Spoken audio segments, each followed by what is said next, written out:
Tuhan bersamamu. Inilah Injil suci menurut Santo Markus. Pada suatu ketika Yesus berkata, "Beginilah halnya kerajaan Allah. Kerajaan Allah itu seumpama orang yang menaburkan benih di tanah. Malam hari ia tidur, siang hari ia bangun, dan benih itu mengeluarkan tunas, dan tunas itu makin tinggi. Bagaimana terjadinya, orang itu tidak tahu. Bumi dengan sendirinya mengeluarkan buah, mula-mula tangkai lalu bulir, kemudian butir-butir yang penuh isi pada bulir itu. Apabila buah itu sudah cukup masak, orang itu segera menyabit, sebab musim menuai sudah tiba." Yesus berkata lagi, "Dengan apa hendak kita bandingkan kerajaan Allah itu?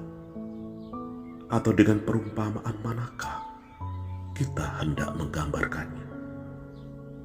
Hal kerajaan itu seumpama biji sesawi yang ditaburkan di tanah. Memang biji itu yang paling kecil daripada segala jenis benih yang ada di bumi. Tetapi apabila ditaburkan, ia tumbuh dan menjadi lebih besar daripada segala sayuran yang lain, dan mengeluarkan cabang-cabang yang besar, sehingga burung-burung di udara dapat bersarang dalam rimbunannya." Dalam banyak perumpamaan semacam itu, Yesus memberitakan sabda kepada mereka sesuai dengan pengertian mereka. Dan tanpa perumpamaan, ia tidak berkata-kata kepada mereka. Tetapi kepada murid-muridnya, ia menguraikan segala sesuatu secara tersendiri. Demikianlah sabda Tuhan. Saudari dan saudara, selamat pagi berkah dalam. Tuhan Yesus mempergunakan banyak gambaran atau perumpamaan perihal kerajaan Allah. Kutipan yang kita dengarkan dalam bacaan Injil suci ditutup dengan, "Dalam banyak perumpamaan semacam itu, Yesus memberitakan sabda kepada mereka sesuai dengan pengertian mereka. Dan tanpa perumpamaan, ia tidak berkata-kata kepada mereka. Tetapi kepada murid-muridnya, ia menguraikan segala sesuatu secara tersendiri." Apakah itu kerajaan Allah? Kerajaan Allah itu bukanlah suatu tempat, tetapi situasi di mana Allah lah yang menjadi raja atau meraja. Maka patut kita pertanyakan, apakah selama ini Tuhanlah yang meraja di dalam hidup dan situasi yang kita hadapi?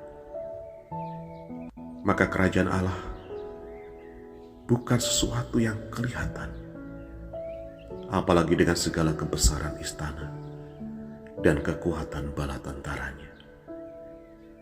Yang akan diterangkan oleh Yesus adalah suatu kerajaan yang tidak tampak, yakni kekuasaan, kekuatan kehadiran Allah yang muncul keluar dalam tingkah laku kita, orang-orang yang diresapi oleh kekuatan dan kekuasaan kehadiran Allah itu.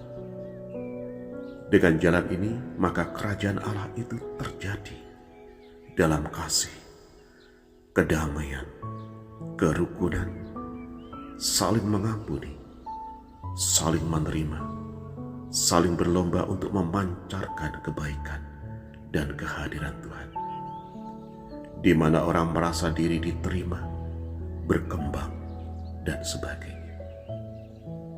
Ketika seseorang membuka diri akan gerak Roh Kudus, kerajaan Allah akan bertumbuh tanpa ia sadari. Akan tetapi pertumbuhan atau perkembangan kerajaan Allah itu pun tidak pertama-tama diukur dari jumlah orang yang menyatakan diri menjadi pengikutnya, tetapi terlebih dari betapa dalam kehadiran Allah itu sendiri dalam hati dan kehidupan para anggotanya. Benih kerajaan Allah memang sungguh-sungguh dikehendaki Tuhan jatuh ke hati manusia supaya tumbuh dan berkembang. Sebagaimana benih yang ditaburkan tadi tumbuh, berkembang, berbunga, dan berbuah tanpa campur tangan si petani atau penabur benih. Demikian juga perkembangan kerajaan Allah. Orang tidak tahu bagaimana persis prosesnya.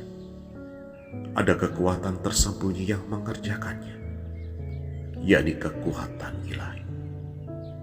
Dari pihak kita manusia, sekedar membuka diri, membiarkan Allah bekerja dalam diri kita, dan bekerja sama dengan kekuatan kehadiran Allah itu sendiri. Sejauh kekuatan Allah itu kita biarkan hadir, sejauh itu pula kebaikan dan kekudusan dapat hadir, berkembang dalam diri kita, dan dirasakan oleh siapa saja. Semoga Tuhan memberkati saudari dan saudara.